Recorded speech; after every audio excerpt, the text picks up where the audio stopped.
Sebuah kisah tentang seseorang yang terlahir sebagai setengah manusia dan setengah monster, di mana dunia dalam cerita ini terbagi menjadi dua bagian, yaitu dunia manusia yang dihuni oleh para manusia, dari yang baik sampai yang suka mantap-mantap bejat, dan para monster, dari yang jadi tukang siomay sampai yang jadi pejabat. Konon pada zaman dahulu kala saat Pangu membuka langit, manusia dan monster hidup berdampingan dengan damai dan harmonis, sampai akhirnya ada monster iblis yang bernama Xianglu mengaku sebagai kaisar monster dan membujuk serta mempengaruhi para monster lain dengan kekuatan sihirnya agar merusak dunia. Monster itu berbentuk ular berkepala 9. Untunglah muncul seorang monster penyihir dari organisasi atau biro yang bernama Yin Yang yang bangkit melawannya. Tapi nggak cukup dengan sihirnya, melainkan dengan sebuah pedang sakti yang ditempa di sebuah gunung yang bernama Tushan, hingga pedang itu dikenal dengan nama Pedang Tushan.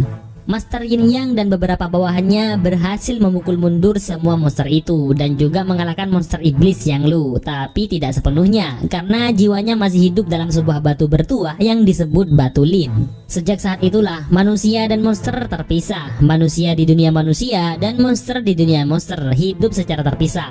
Jika ada monster yang melewati batas, maka Master Yin Yang menganggapnya sebagai sisa anak buah kaisar monster yang akan ditangkap dan dikurung di ruang segel di tempat organisasi penyihir Yin Yang.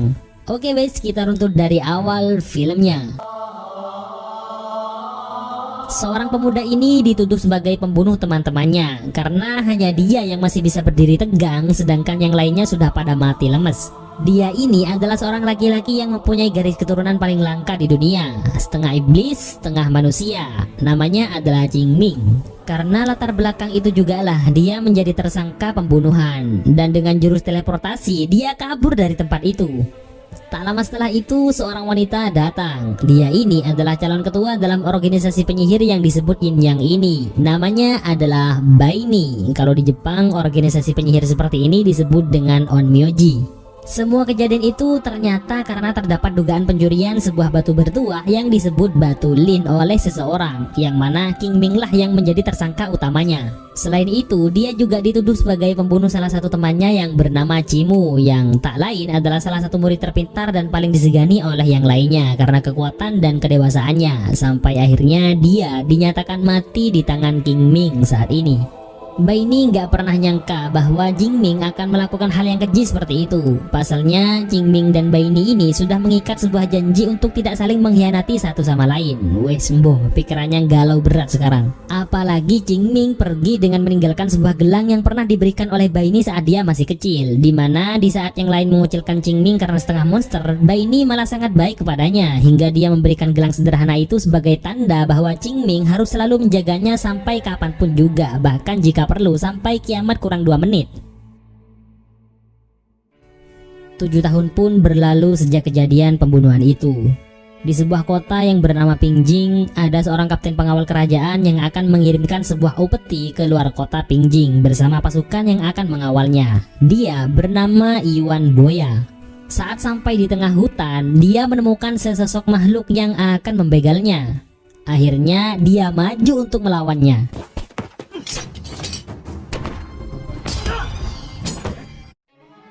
Kepala makhluk itu berhasil dia pisahkan dari tubuhnya.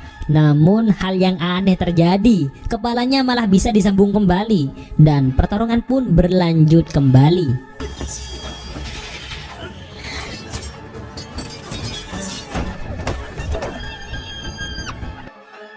Ternyata di dalam makhluk aneh itu ada 3 monster hewan dengan gerakan kungfu yang cukup terlatih.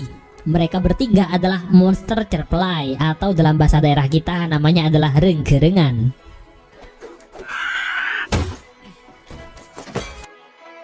Saat 3 renggerengan itu sudah bisa ditaklukkan oleh si Boya, tiba-tiba muncul seorang laki-laki dengan menggunakan sihirnya memisahkan Boya dan salah satu monster itu, dan seperti memberikan isyarat pada mereka untuk segera pergi. Sementara dia malah langsung membuka beberapa kotak upeti dan mengambil beberapa barang berharga dengan sihirnya. Ternyata orang inilah yang mengendalikan semua monster itu. Saat tahu bahwa orang itu adalah teman dari 3 monster itu, Boya langsung menyerangnya. Tapi Boya nggak berdaya menghadapi kekuatan sihirnya. Kemudian dia memanggil semua monster yang menjadi anak buahnya, yang ternyata bukan hanya 3 cerpelai itu saja, melainkan lebih banyak lagi monster-monster aneh, hingga membuat Boya dan beberapa pengawalnya keheranan dan jelek dengan. Pria ini ternyata adalah Qing Ming, mantan anggota penyihir Yin Yang yang kabur setelah dituduh melakukan pembantaian dan pelenyapan nyawa teman-temannya. Setelah itu, para monster anak buahnya mengangkut semua barang-barang milik kerajaan yang akan dijadikan upeti keluar kota. Hilanglah semua upeti itu, sekaligus harga diri sang kapten pengawal kerajaan yang hanya ditinggalkan sebuah kertas mantra oleh Qing Ming. Barang-barang hasil perampokan itu akan digunakan oleh Qing Ming dan para monster anak buahnya untuk bertahan hidup di sebuah tempat indah yang terletak di tengah-tengah antara dunia manusia dan dunia monster, yang mana semua harta itu akan dikirimkan ke dunia monster untuk ditukar dengan kebutuhan sehari-hari mereka. Pada malam hari, di tempat penyihir Yin Yang, ada 2 makhluk bersayap menyusup ke dalam. Salah satu dari 2 makhluk itu menggunakan kekuatannya untuk membuat salah satu dari penjaga di ruang penyegelan monster mengamuk gak sadarkan diri. Keributan itu membuat tetua yang bernama Si Chan di ruang sebelah, tepatnya di ruang penjagaan Batulin, keluar untuk memeriksanya. Dan ternyata orang yang kerasukan roh jahat itu sudah membantai beberapa penjaga di sana. Untungnya Baini sang ketua datang membacanya mantra hingga dia bisa kembali normal. Tapi hal itu ternyata adalah untuk mengecoh orang-orang di sana agar meninggalkan ruang penyimpanan Batulin. 2 makhluk bersayap itu ternyata melafalkan mantra pembuka segel untuk mengambil Batulin di dalamnya. Tak lama kemudian, Baini dan beberapa orang yang lain datang dan langsung menutup segel itu kembali. Namun yang tersegel malah salah satu dari 2 makhluk itu. Sementara yang satunya lagi kabur membawa Batulin. Kemudian Baini langsung bergegas mengejarnya dengan membawa panah. Dan anak panahnya ternyata bisa mengenai sasaran hingga membuat makhluk itu jatuh ke sebuah hutan, di mana tempat jatuhnya tepat di depan 3 monster cerpelai yang sedang asyik bermain. Batulin yang bersinar itu menarik perhatian monster cerpelai dan membawanya kabur. Tak lama kemudian, beberapa anggota dari Biro Yin Yang datang menyerang makhluk bersayap itu sekaligus untuk mengambil Batulin, di mana Batulin itu dipegang salah satu monster cerpelai. Dan tanpa diduga, Batulin itu malah dimakan oleh salah satu cerpelai karena saking gak maunya diambil hingga membuatnya pingsan. Wong batu malah dimakan, kita ada kelenger. Kemudian 2 monster terpelai itu membawa satu temannya yang sedang pingsan ke markas mereka. Di sisi lain, makhluk bersayap yang dikejar orang-orang dari Biro Yin Yang berhasil kabur dan kembali ke markasnya. Di sana sudah ada seorang wanita yang dijuluki wanita salju dari ras monster, dan seseorang dengan tudung hitam misterius yang memegang makhluk berbentuk tangan. Dialah yang mengirim 2 makhluk bersayap itu untuk mencuri Batulin di Biro Yin Yang. Karena gagal dalam misinya, monster bersayap itu pun dibekukan oleh wanita salju dan dibunuh oleh makhluk tangan itu. Sementara itu, di markas monster cerpelai, tempat di mana beberapa monster aneh berkumpul bersama dengan 2 sosok gadis cantik yang sedang menjalani latihan bela diri, 2 monster cerpelai itu mengendap-endap sambil menggendong temannya yang pingsan takut ketahuan oleh majikannya. Tapi mereka ketahuan oleh Qing Ming yang tak lain adalah majikan dari semua makhluk aneh yang ada di sini, atau mereka biasa menyebutnya dengan sebutan Master. Pada awalnya Qing Ming gak tahu apa yang sebenarnya terjadi sebelum akhirnya 2 cerpelai itu menceritakan kronologi kejadiannya dengan bahasa isyarat kepada Qing Ming. Dari penjelasan mereka, Qing Ming akhirnya tahu bahwa cerpelai itu pingsan karena memakan sesuatu.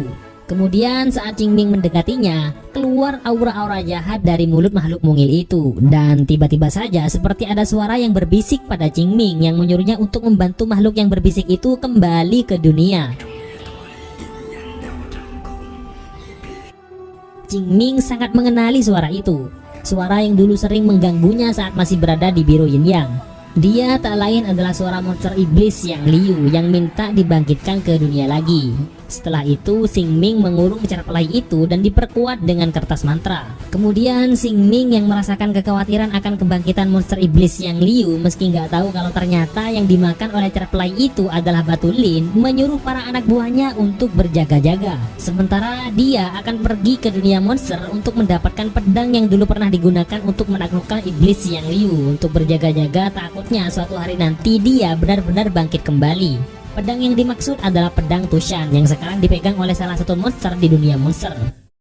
Di Biro Yin Yang sedang mengadakan rapat dadakan untuk membahas pencurian batu Lin, di mana mereka menuduh para monster yang menjadi bawahan Xing Ming yang mencuri batu itu karena mengaca kepada masa lalu, tepatnya 7 tahun lalu yang menjadikan Xing Ming sebagai tersangka pembantaian. Semua kejadian ini termasuk tuduhan kepada Xing Ming membuat Bai Ni antara percaya dan tidak, karena jika mengaca kepada masa lalu, Xing Ming sebenarnya termasuk anak yang baik meski dalam tubuhnya terdapat darah monster.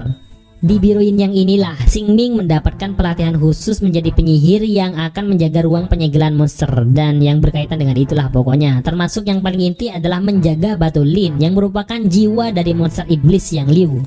Di antara teman sembayanya ada anak yang bernama Cimu yang selalu membelanya selain Bai Ni saat dia dikucilkan oleh teman-temannya yang lain. Karena kecerdasan, keterampilan, dan kedewasaannya, Cimu sangat disegani oleh teman-temannya. Dan karena itu juga dia dipercaya oleh tetua untuk memimpin teman-temannya melafalkan mantra pelindung. Saat enak-enaknya membaca mantra, Xing Ming kerasukan suara iblis yang tak lain adalah monster iblis yang Liu. Hal itu membuatnya berteriak hingga membuat teman-temannya yang lain mencelanya, bahkan menghinanya karena setengah monster. Saat dia akan ditenangkan oleh Cimu, tiba-tiba saja dia mengeluarkan kekuatan yang luar biasa hingga membuat Cimu terhempas dengan cukup keras.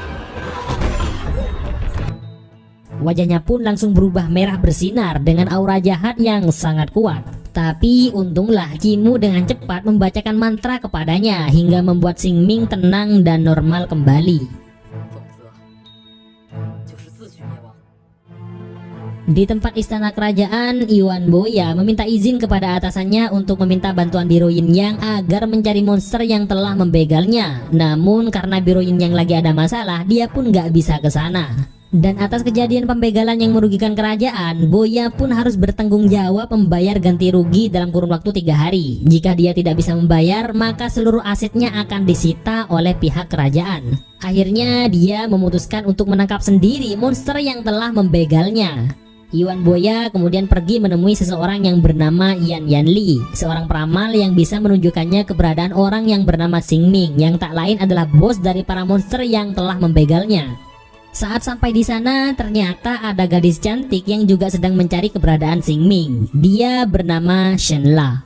Dari Yan Yanli inilah mereka mendapatkan peta menuju dunia monster. Tapi untuk masuk ke sana harus melewati sebuah jembatan besar yang menjadi penghubung antara dua dunia, di mana jembatan itu bisa terbuka dengan kertas mantra. Nah, kebetulan Boya masih menyimpan kertas mantra yang ditinggalkan oleh Xing Ming saat dia dibegal sebelumnya. Akhirnya Shenla yang awalnya bersikap kasar dan tidak baik kepada Boya menjadi sangat baik, bahkan sujud padanya agar bisa masuk ke dunia monster.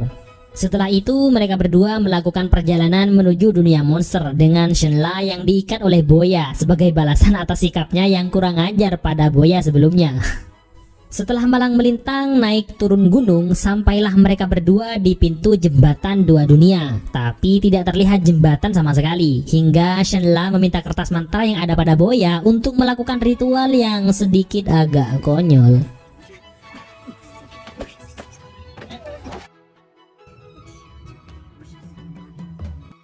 Tapi ternyata dia berhasil membentangkan jembatan penghubung antara dunia manusia dan monster. Kemudian mereka berdua langsung bergegas menuju dunia monster untuk mencari Xing Ming. Di sana terlihat para monster sedang melakukan aktivitasnya. Ada yang jualan atau hanya sekedar meluangkan waktu untuk berjalan-jalan. Shenla menyiperkan air daun plum untuk menutupi bau manusianya agar nggak terlalu mencolok saat berbaur dengan para monster. Tapi untuk Boya malah disembur sama si Shenla. Jahil emang nih orang. Belum lagi Boya malah ditawari makanan yang ternyata berasal dari perut monster aneh hingga membuatnya muntah-muntah. Tak lama kemudian yang dicari-cari akhirnya muncul juga Xing Ming yang berjalan dengan santuinya. Dari sini diketahui bahwa ternyata tujuan Boya dan Shenla berbeda, di mana Boya ingin menangkap Xing Ming, sedangkan Shenla ingin bertemu Xing Ming untuk mengabdi kepadanya. Karena Xing Ming ini pernah menyelamatkan hidupnya saat saudara-saudaranya yang merupakan ras monster ditangkap dan dibunuh oleh orang-orang dari Biro Yin Yang. Oleh karena itu dia menyuruh Boya untuk pergi dari sini. Setelah tujuannya tercapai, sampai Shenla udah nggak terlalu penting lagi sama si Boya. Tapi Xingming juga tidak terlalu menanggapi mereka berdua karena tujuannya ke sini adalah untuk mengambil pedang Tushan. Makanya biar nggak lama-lama dia membacakan mantra kepada Boya hingga tangan dan kakinya bergerak sendiri memeluk erat Shenla dan berlalu begitu saja. Wah, mantap. Setelah itu Xingming bertemu dengan salah satu pemimpin para monster untuk mengambil pedang Tushan yang dulu dia pinjam dari Biro Yin Yang untuk menguasai dunia monster. Karena monster ini merupakan seorang pebisnis yang gak mau rugi, akhirnya dia mengajak Xingming untuk melakukan transaksi saja. Kemudian Xingming menawarkan 2 orang yang mengikutinya sebagai ganti dari pedang Tushan. Kebetulan monster ini juga menjalankan bisnis pertarungan ala-ala gladiator, di mana akan ada banyak monster yang melakukan taruhan di sana. Yuan Boya lah yang akan menjadi petarung yang akan bertarung melawan monster dalam arena tersebut. Yang akan menjadi lawannya adalah seorang monster siluman berwarna merah yang kelihatannya sangat besar, tapi ternyata gak seperti kelihatannya. Lucu, menggemaskan. Saat dipukul bertubi-tubi oleh si Boya, malah monster itu makin besar dan semakin membesar. Akhirnya si Boya sekarang yang jadi bulan-bulanan siluman merah itu. Tanpa diketahui, Xingming ternyata membantu Boya dengan mengirimkan kertas mantra sama seperti yang dulu pernah diarahkan kepada Boya saat dia dibegal. Mantra itu membuat siluman merah selalu terpleset saat hendak berjalan hingga jatuh tengkurap. Nah, dari situlah terjadi keanehan. Dia malah semakin mengecil. Ternyata itu karena hidungnya terbentur. Jadi dia akan kembali menyusut jika hidungnya dihantam. Akhirnya Shenla yang menyadari itu memberitahu Boya agar memukul hidungnya.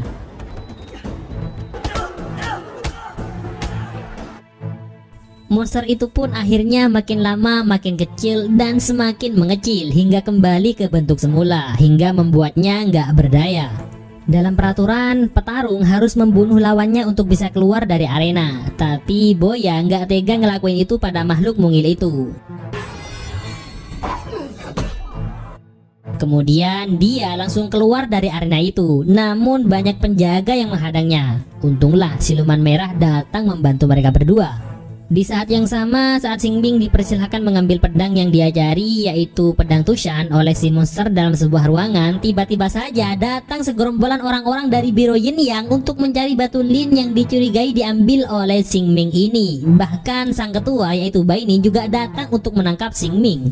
Ternyata pemimpin monster saat ini sudah menjadi bawahan Biro Yin Yang dan mereka kesini karena dihubungi oleh monster ini. Kemudian terjadi duel antara Xingming dan Baini dengan kekuatan sihir tingkat tinggi. Dalam ruangan ilusi yang dibuat oleh Xingming, Baini langsung pada intinya, yaitu meminta batu lin yang menurutnya ada pada Xingming.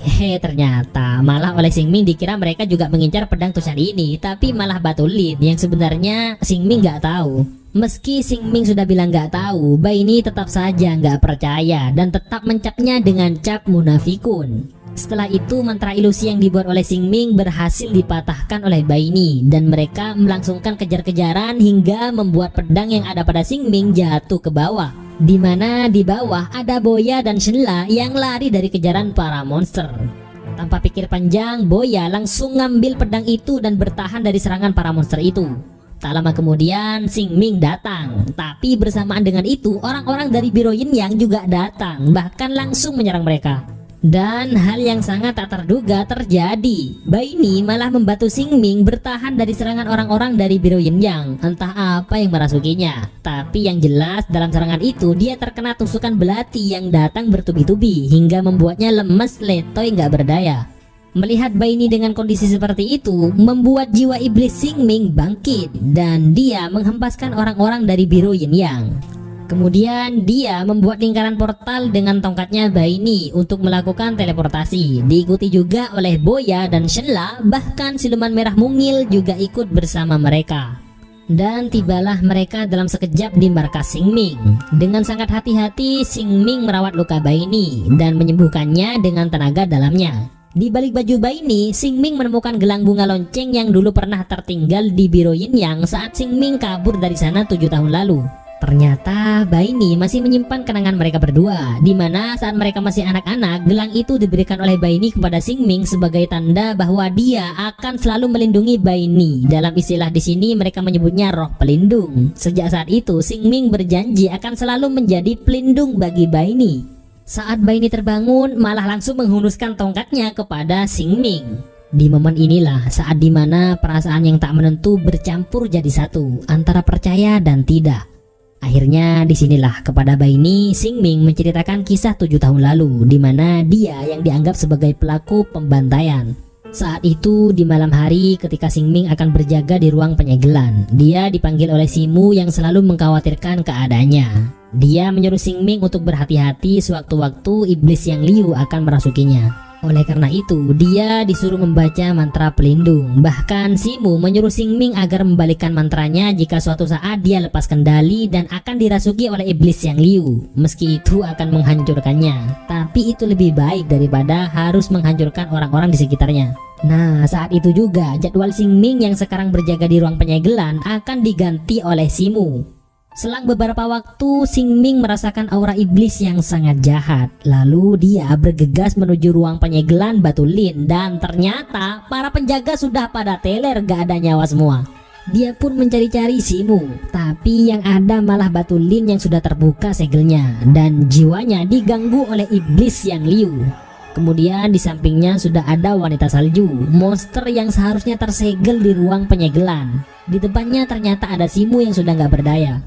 Lalu wanita salju itu menyerang Xingming dengan elemen esnya, tapi berhasil ditahan oleh Xingming. Dan hal yang sangat menyedihkan adalah saat wanita salju itu melempar Simu ke arahnya hingga membuatnya hancur.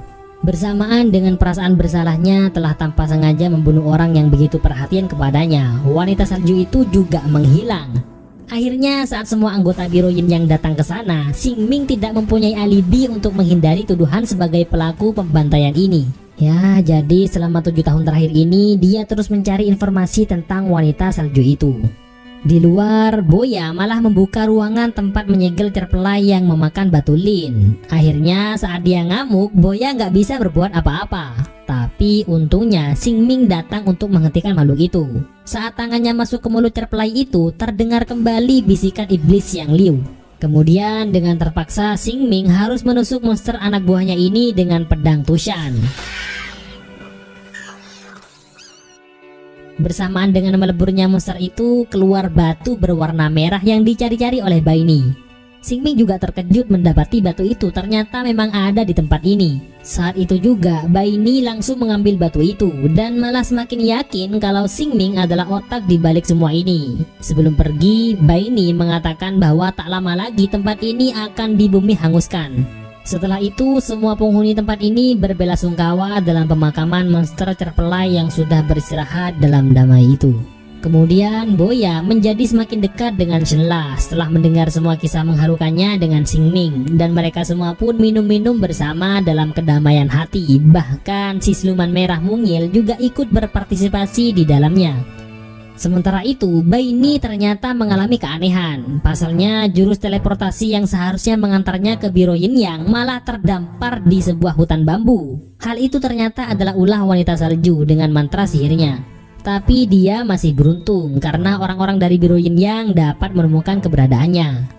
Tak lama kemudian mereka semua tiba-tiba diserang dengan elemen es sehingga membuat beberapa orang membeku dan hanya menyisakan beberapa orang yang bertahan, termasuk si Chan dan sang ketua, Baini.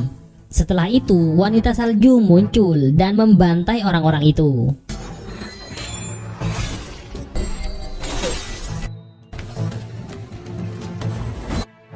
Dan yang terakhir, dia berduel dengan Baini untuk mengambil batu lin yang ada di tangannya.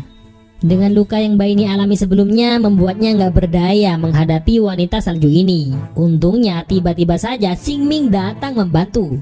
Inilah saatnya untuk membalas perbuatan wanita salju itu hingga membuat Xingming menjadi tersangka 7 tahun lalu. Kemudian wanita salju itu menantang Xingming untuk bertarung dengannya di tempat lain. Sebelum pergi, Baini yang akhirnya mengetahui kebenaran di balik tragedi 7 tahun lalu meminta maaf kepada Xingming. Kemudian Xingming pergi mengejar wanita salju meninggalkan Baini sendirian dengan batu lin di genggamannya. Sesaat setelah Xing Ming pergi, datang seseorang berkerudung hitam menyerang Baini untuk mengambil batu lin. Setelah dibuka, ternyata adalah hal yang sangat tidak disangka dan diduga. Orang itu ternyata adalah Simu yang sudah dinyatakan mati dibunuh oleh Xing Ming 7 tahun lalu. Sekarang dia tampil berbeda dari sebelumnya karena di dalam dirinya sekarang terdapat darah dan tubuh monster. Hal itu dia lakukan karena sejak dulu dia terobsesi dengan kekuatan besar yang dimiliki oleh Xing Ming saat dia masih kecil dulu. Dia ingin mempunyai kekuatan yang besar juga untuk kepuasan dirinya sendiri. Dan yang membebaskan monster wanita salju 7 tahun lalu itu ternyata adalah Simu sendiri untuk membantunya membantai para penjaga batu lin. Namun setelah dia berhasil membuka segel batu lin, dia ternyata nggak bisa mengendalikannya karena batu itu hanya akan menyatu dengan ras monster. Akhirnya karena maksa, dia pun hampir saja mati saat menggenggamnya. Tapi untungnya wanita salju yang sudah bersumpah menjadi pelayannya memotong tangannya agar terlepas dari kekuatan batu itu. Setelah itu ternyata Xing Ming masuk ke tempat itu dalam keadaan yang sudah kacau. Oleh karena itu dia menjebak Xing Ming seakan-akan yang dia bunuh itu adalah Simu, padahal yang dilempar oleh wanita salju itu adalah mayat orang lain, sedangkan Simu kabur bersama wanita salju itu. Setelah menceritakan kisah lengkap yang sebenarnya pada Baini, dia kemudian mulai meraba-raba tubuhnya, bukan untuk dimantap-mantap tapi untuk mencari batu lin. Setelah ketemu, dia memasukkan batu lin itu ke tubuhnya dan alhasil tubuhnya berevolusi menjadi tampilan monster yang mengerikan dengan 2 tanduk di kepalanya. Tangan iblis yang selalu menemaninya menjadi besar hingga bisa dinaiki olehnya. Di tempat yang lain, Xing Ming berhasil mengalahkan wanita salju dan dari dia juga Xing Ming mengetahui bahwa otak dari pembantaian di Biroyin yang 7 tahun lalu adalah Simu. Simu saat ini tengah menuju pusat kota monster dan mengeluarkan kekuatan gelap yang membuat semua warga dunia monster menjadi hilang kendali dan berbondong-bondong menuju dunia manusia untuk melakukan penyerangan besar-besaran. Oleh karena itu, semua monster anak buah Xing Ming mulai bersiap-siap untuk menghadapi semua monster dari dunia monster, bahkan membakar rumah mereka sebagai tanda kesetiaan mereka kepada Xing Ming, dimana saat terjadi hal yang dikhawatirkan oleh Xing Ming sejak dulu ini, mereka harus siap mempertaruhkan segalanya untuk menghadapi kekuatan jahat dari dunia monster. Inilah tujuan mereka semua dilatih bela diri di markas Xing Ming ini. Dan di saat mereka semua bersiap menuju jembatan, Xing Ming dengan cepat sudah berada di dunia monster untuk mencari Simu. Di sana, dia melihat para monster sudah dikendalikan kekuatan iblis jahat. Dan sampailah dia pada Simu. Dan pertarungan pun terjadi.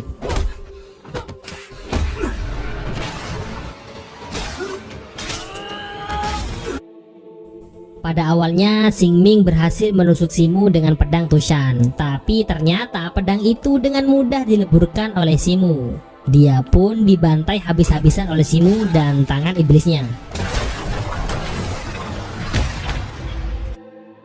Setelah itu Xing Ming dibawa ke jembatan penghubung 2 dunia, di mana saat itu terjadi pertarungan sengit antara para monster dari dunia monster dan para monster anak buah Xing Ming yang dibantu juga oleh si kapten pengawal kerajaan Yuan Boya.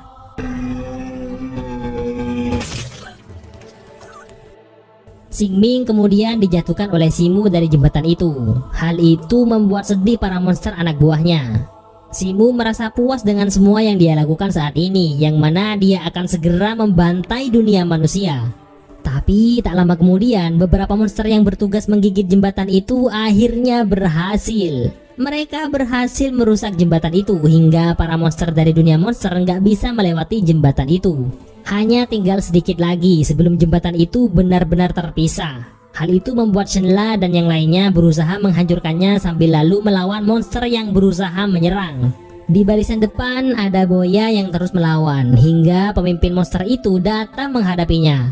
Saat monster itu akan menusuk Boya, tiba-tiba siluman merah mengangkatnya untuk menyelamatkannya. Akhirnya dia pun mengangkat pemimpin monster itu dan menjatuhkan diri bersama-sama sekaligus menghancurkan sisa-sisa jembatan itu. Semua orang menangisi kepergian monster merah mungil itu, apalagi Boya yang sudah menjalin ikatan emosional yang cukup dalam dengannya. Meski terlihat cuek, namun dalam lubuk hatinya yang paling dalam, dia menyukai makhluk imut itu. Setelah itu, Cimu meletakkan tangan besar iblisnya untuk menjembatani para monster. Namun tiba-tiba dengan sangat cepat Xingming datang dari bawah menghantam tangan besar itu.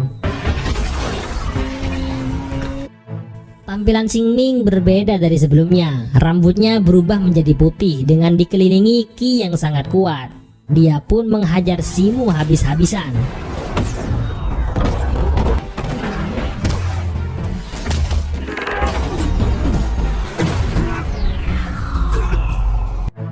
Dan akhirnya dia berhasil mengambil batu lin yang ada dalam tubuh Simu. Dan Simu pun akhirnya hancur lebur dalam kesesatan mati suul khotimah. Kasihan banget. Dengan matinya Simu, kekuatan iblis hitam di dunia monster akhirnya menghilang sehingga para monster menjadi normal kembali. Dan Baini ternyata bisa bernafas kembali karena jeratan di leher bekas tangan iblis Simu sudah menghilang. Baini pun langsung bergegas menuju jembatan penghubung dua dunia untuk segera menemui Xingming, selain juga untuk mengambil kembali batu lin untuk disegel kembali di Biro Yin Yang. Tapi batu itu malah dihancurkan oleh Xingming. Baini pun juga menagih janjinya untuk selalu bersamanya hingga ajal menjemput. Bahkan Boya dan yang lainnya juga sudah menunggu kedatangan sang master kembali. Mereka sudah seperti keluarga yang mengharapkan kehadiran sang master untuk membimbing dan melindungi mereka. Namun Xingming berlalu tanpa menghiraukan mereka semua, meninggalkan orang-orang yang sudah bersumpah setia padanya. Xingming lebih memilih untuk memutuskan semua ikatan yang ada, melupakan semua kenangan masa lalu yang indah bersama mereka, hingga kelopak mata tak dapat membendung lagi kucuran air mata dari mereka semua, terutama Baini. Hal itu bukan tanpa alasan. Saat dia sedang sekarat setelah mendapatkan serangan keras dari Simu, dalam alam bawah sadarnya dia didatangi oleh iblis yang Liu. Iblis itu berniat mengendalikan Xingming, tapi Xingming membalikkan mantra agar iblis itu hancur meski dia juga akan mati. Dalam keadaan yang sama-sama sekarat dan terancam itulah Xingming memberi tawaran pada iblis itu mau mematuhinya apa tidak. Meski sebenarnya sama-sama akan mati, tapi Xingming lebih rela mati daripada harus menjadi budak iblis itu. Akhirnya ancaman serius dari Xingming membuat iblis ular berkepala 9 itu tunduk dan patuh pada Xingming. Dan akhirnya Xingming menjadi semacam Jinjuriki atau pengendali makhluk berkekuatan super dalam tubuhnya, dengan resiko yang cukup besar. Salah satunya adalah sifatnya lambat laun akan berubah seiring dengan semakin menyatunya jiwa iblis itu dengan jiwa Xingming. Selain itu, dia juga tidak akan pernah merasakan emosi sama sekali. Dengan kekuatan sebesar itu, Xingming harus menjauh dari orang-orang terdekatnya demi kenyamanan dan kedamaian bersama. Beberapa waktu kemudian terlihat Yuan Boya duduk ditandu sebagai orang yang sangat dihormati. Pasalnya dia disebut-sebut sebagai pahlawan besar yang telah menggagalkan para monster yang akan menyerang dunia manusia. Walaupun sebenarnya bukan dia semata yang melakukan itu, tapi bersama beberapa monster yang menjadi roh pelindung seorang master yin yang sangat hebat dan luar biasa disegani. Bukan hanya karena kekuatannya, tapi lebih kepada tata keramanya yang bagus. Xingming. Semenjak saat itu, para monster yang menjadi pelindungnya tersebar ke beberapa tempat. Yuan Boya ternyata masih berusaha mencari Shenla. Dan akhirnya dia bisa bertemu kembali dengan gadis manis, imut, dan cantik yang telah mengubah hidupnya menjadi lebih berwarna. Sementara Baini sendiri menanti dan terus berharap Xingming bisa kembali lagi kepadanya.